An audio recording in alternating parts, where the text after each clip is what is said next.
Hello everyone and welcome to the 6th and penultimate round of the Meltwater Champions Chester Finals. It is Praggnanandhaa versus Magnus Carlsen. This is the first game of their match, and whenever Prag and Magnus face off against each other, the games are extremely complicated, and this one is no exception.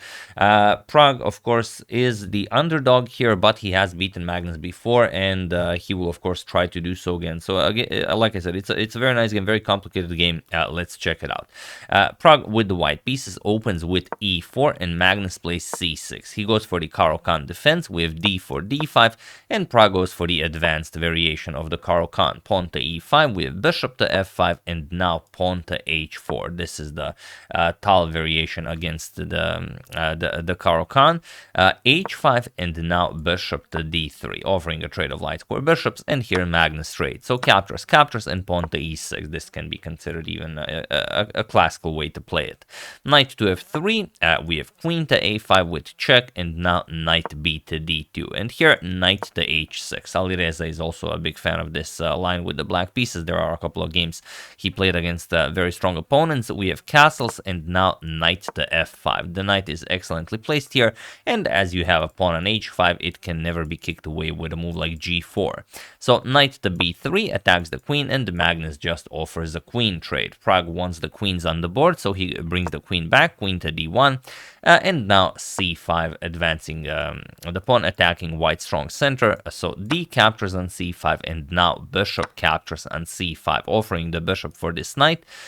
We have pawn to a4, attacking the queen, queen to c6, and now knight captures on c5. Queen captures and c3 now, knight to c6, and now there is a game where bishop to g5 was played, but here we have rook to e1, and it is now, as of move 16, that we have a completely new game, and this is basically where our game begins. We have rook to d8, and now bishop to g5, and it's important to bring this rook to d8 right away. That's as Prag did not go bishop to g5 in the game that we mentioned that was played before. Bishop to g5 was played right away without that rook to e1 move, and then of course rook to d8 is impossible. But now, as Prag hesitated with bishop to g5, Magnus takes the d file for his rook. So bishop g5 now attacks the rook, and now just rook to d7. Magnus decides to keep the rook on the d file, rook to c1, and now pawn to d4. And this is a very, very interesting pawn sacrifice, as it's not really a pawn sacrifice.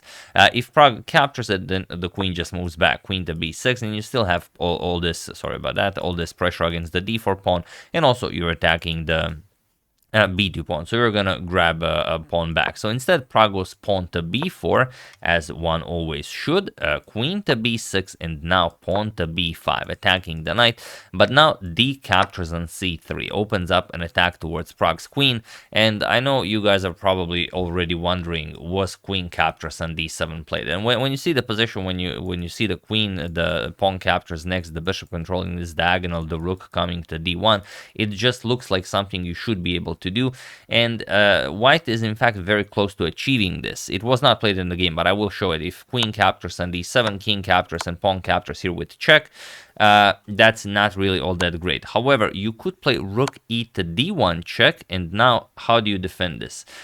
You could move the king, for example, king to c7 or king to e8, but you could also well, that's pretty much all you can do. If you go king to e8, then that's pretty bad. Then b captures on c6, b captures and rook captures on c3, and you are in a terrible position here. The queen has to keep an eye on that d8 square, otherwise you're getting checkmated. So white would definitely be better here, but you're not forced to go to e8. You can go to c7 or to c8, and there your king will be fine. If rook captures on c3, now the knight cannot move, king to b8, and after b captures, you get this position where white only has a rook and the bishop for a queen, but the two rooks, knight and bishop, could be very hard to deal with the king being so wide in the open. I don't know. It would be extremely difficult to play. The engine gives black a slight edge, but only a slight one. So it would be fun to play this. But Prag decides to go for queen to b3, which is in fact the strongest move recommended by the engine. Knight c to e7, now getting the knight out of harm's way, and the rook captures on c3. We have castles. Magnus finally brings his king to safety, and queen back to c2. Now with full control over the c file. Knight to d d5 attacking the rook, and the rook to c4. We have rook to c7. Now Magnus offers a trade, and what you want to do here is probably just triple up on the c file, or you could maybe even capture on c7, but it's not all that spectacular. For example, if rook captures, queen captures, knight captures, what do you play? If rook to c1, you kind of grab the c file, but after the knight moves, you don't really have any access to the C file. It's completely closed off by black's pieces. So instead, Pragg tries knight to d2, and now Magnus just doubles rooks on the C file. Rook captures on c7, rook captures, and now queen to d1, putting pressure on the h5 pawn. And Magnus says, you can have that pawn. I'm going for queen to d4, nicely centralizing the queen and attacking the a4 pawn, because if Magnus survives any incoming attack that might be coming on the king side, he will have a 2-1 advantage, probably a 2-0 advantage on the queen side, and he should be able to push those pawns. So here Pragg goes for queen captures on h5, queen captures on a4, and now knight to e4. Now Pragg says, I'm not into pawns anymore, I'm going for checkmate here, and we'll see if Magnus can defend this. He grabs the pawn, queen captures on b5. Now if Pragg cannot end the game, then the two connected pass pawns will be too much to handle. Rook to d1, and now we have rook to d7 by Magnus. Interestingly, rook to c4 is very, very unpleasant for white. It attacks the knight and really asks, what do you do here? But Magnus decides to go for rook to d7. Queen to g4 by Pragg, getting the queen out of harm's way. Also, there are some tricks with knight to f6 check. To give you an idea of what could happen, let's say knight to b6. If you play something like this, you want to trade rooks, because why wouldn't you? Knight to f6 check, and if g captures, then you can play bishop to d2, and now it's a force to draw. That's kind of the point. And if king to f8, bishop, if you go to the h file, then just queen to h5 check, queen g4 check, queen h5 check will be a perpetual. But if you go to f8, then we can play bishop to b4 with check, knight to e7, and now even e captures on f6. Now the knight cannot move, the knight will hang, captures on d1, queen captures on d1, and now knight to d5, bishop captures on e7, and you can't really capture. If you capture, then queen here with check ends the game. You have to block with the queen, and then pawn captures on e7 will just force black to resign. You're going to lose a full queen, so you're not going to be able to do that right away. Instead, after bishop captures on e7, you're going to have to play king to e8, and then, okay, the game continues, bishop to a3, and so on. White would be better, but probably maybe not quite enough. Or maybe he would. It's hard to say. You know, that's what happens if you go something like knight to b6, which is interesting. It does happen, but not right away. First, Magnus plays king to f8, and now we have queen to h5 by Pragg. Now also having pressure on the h file. King back to g8, and Pragg repeats queen to g4, and only now Magnus goes knight to b6. And now we can go into the line that we discussed. If you want, you can play knight to f6 check, and it's a force to draw.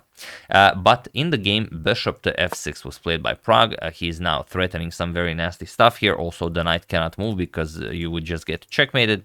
But this doesn't work for one very specific reason. Pragg missed, well, something that's not easy to find. So feel free to pause the video and win this game for Magnus while I give you a couple of seconds. What's the move that Pragg missed?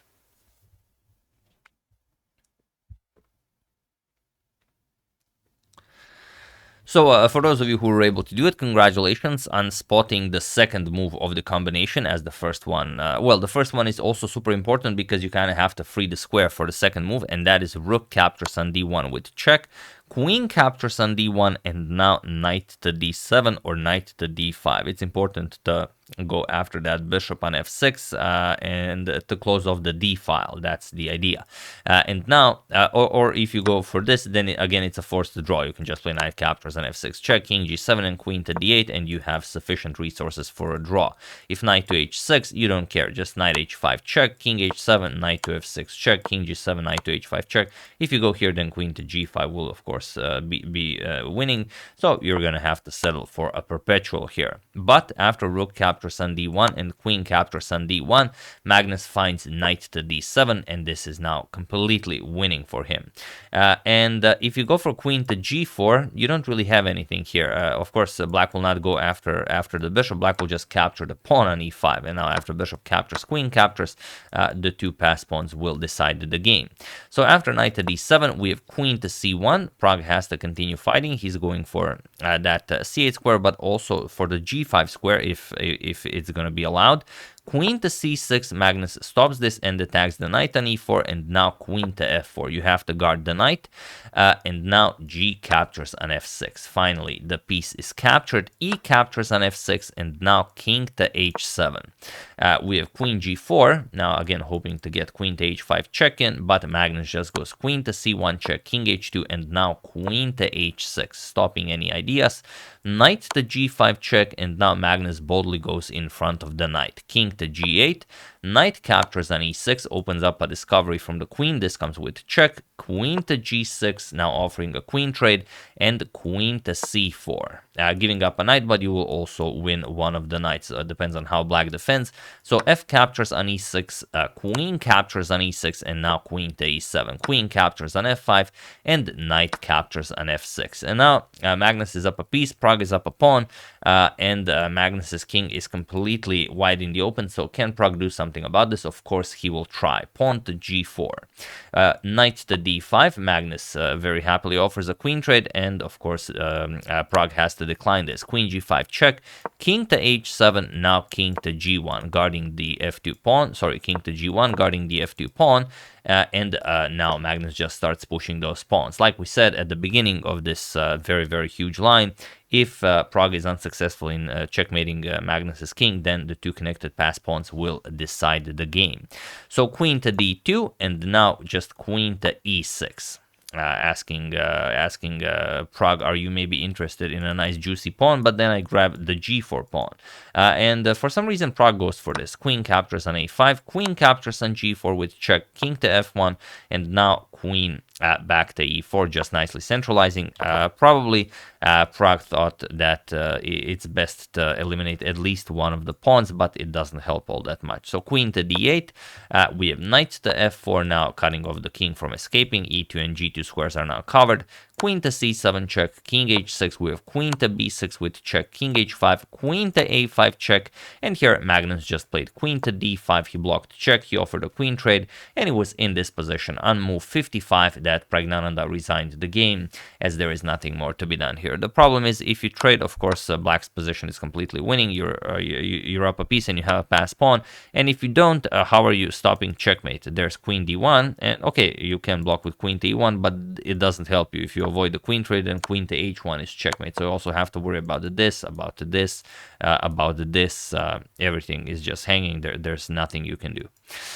So yeah, very nicely done by Magnus. This is the first game of their match. We're going to show the second one, and then we are going to discuss a bit more about what happened in the penultimate round, as it was kind of a decider for the tournament, if you know what I mean.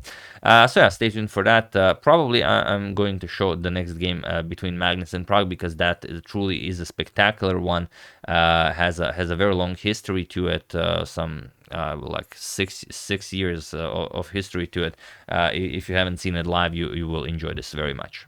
So yeah, once again, really hope you guys enjoyed it. I would like to thank, or rather, I would like to wish a very happy birthday to Luke Bostian, and I would like to thank Francis Eyre, Carmen Polifronio, Sinister Pawn, and Ravishing Reptiles YouTube for your contribution to my channel. Thank you a lot, I really appreciate it. As usual, you can check 2 of my previous videos here. Thank you for watching, and I will see you soon, continuing to check up on this wonderful tournament until it finishes. So thank you all, I will see you soon, and have an excellent rest of your day.